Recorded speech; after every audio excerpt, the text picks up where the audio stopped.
നമസ്കാരം, മലയാളി വാർത്തയിലേക്ക് സ്വാഗതം. ഇപ്പോഴും കേരളത്തിലടക്കം പല സംസ്ഥാനങ്ങളിലും നരബലിയും അതുപോലെ തന്നെ ഈ ബ്ലാക്ക് മാജിക്കും സാത്താൻ സേവയും പോലെയുള്ള കാര്യങ്ങൾ നടക്കുന്നുണ്ട് എന്നുള്ളത് വളരെ ഞെട്ടിക്കുന്ന ഒരു റിപ്പോർട്ടാണ്. കഴിഞ്ഞ ദിവസം തിരുവനന്തപുരത്ത് വെള്ളറടയിൽ മകൻ പിതാവിനെ വെട്ടിക്കൊന്നതിന് പിന്നിലും സാത്താൻ സേവയാണോ എന്നുള്ള കാര്യങ്ങളടക്കം വിശദമായ അന്വേഷണം ഇവിടെ പുരോഗമിച്ചുകൊണ്ടിരിക്കുകയാണ്. ഇപ്പോഴിതാ ഭൂമിയിൽ ഒളിഞ്ഞിരിക്കുന്ന നിധി സ്വന്തമാക്കാൻ മനുഷ്യക്കുരുതി തന്നെ വേണമെന്ന ജോൽസിന്റെ വാക്കുകേട്ട് യുവാവ് ചെയ്തത് വൻ കടുങ്കയാണ്. ജോൽസിന് പറഞ്ഞ വാക്കുകേട്ട് യുവാവിന്റെ ഉറക്കം തന്നെ പോയിരുന്നു. അങ്ങനെ ഏറെ നാളത്തെ ആലോചനയ്ക്ക് ശേഷമാണ് മനുഷ്യബലി നൽകാൻ പ്രതി തീരുമാനിച്ചത്. സംഭവത്തിൽ ഇപ്പോൾ പ്രതിയെ പോലീസ് അറസ്റ്റ് ചെയ്തിരിക്കുകയാണ്. നിധി കണ്ടെത്താൻ മധ്യവയസ്കനായ മാരമ്മ ദേവിക്ക് ബലി കൊടുത്ത യുവാവും ജ്യോതിഷിയും അറസ്റ്റിലാണ്. കർണാടകയിലെ ചിത്രദുർഗയിലാണ് ഞെട്ടിക്കുന്ന ഈ ഒരു സംഭവം നടന്നിരിക്കുന്നത്. ഭൂമിയിൽ മറഞ്ഞിരിക്കുന്ന നിധി സ്വന്തമാക്കാൻ മനുഷ്യക്കുരുതി വേണമെന്ന ജോൽസിന്റെ വാക്ക് കേട്ടാണ് യുവാവ് കൊലപാതകം നടത്തിയത്. ചെരുപ്പുകുത്തിയായ 52-കാരൻ പ്രഭാകർ എന്നയാളാണ് ഇത്തരത്തിൽ കൊല്ലപ്പെട്ടത്.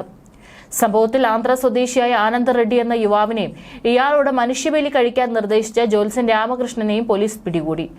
കർണാടക ആന്ധ്ര അതിർത്തിക്ക് സമീപത്താണ് പ്രഭാകറിന്റെ മൃതദേഹം കണ്ടെത്തിയത്. മൂർച്ചയുള്ള ആയുധം കൊണ്ട് ക്രൂരമായി കുത്തിക്കൊലപ്പെടുത്തിയ നിലയിലായിരുന്നു മൃതദേഹം.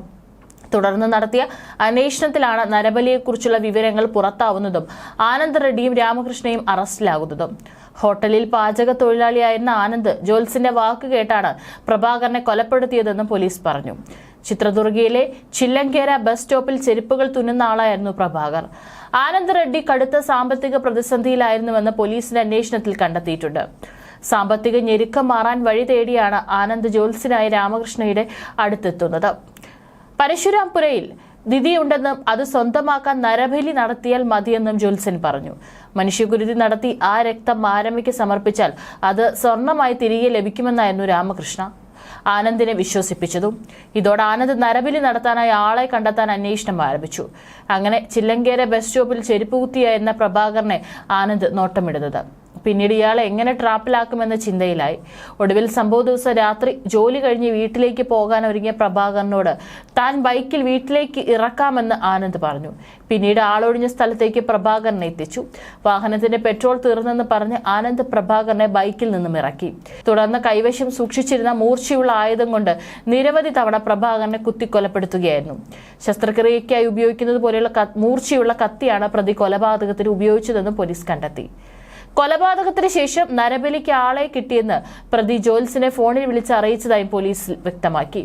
ഇരുവരുടെയും ഫോൺ കോളുകൾ പരിശോധിച്ച് പോലീസ് ഇക്കാര്യം സ്ഥിരീകരിച്ചിട്ടുണ്ട്. നരബലി ചടങ്ങുകൾ നടക്കുന്നതിനിടെയാണ് ആനന്ദും ജോൽസിനും പോലീസിന്റെ വലയിൽ കുടുങ്ങിയത്. സംഭവത്തിൽ കൂടുതൽ അന്വേഷണം നടക്കുന്നതായും പോലീസ് പറഞ്ഞു.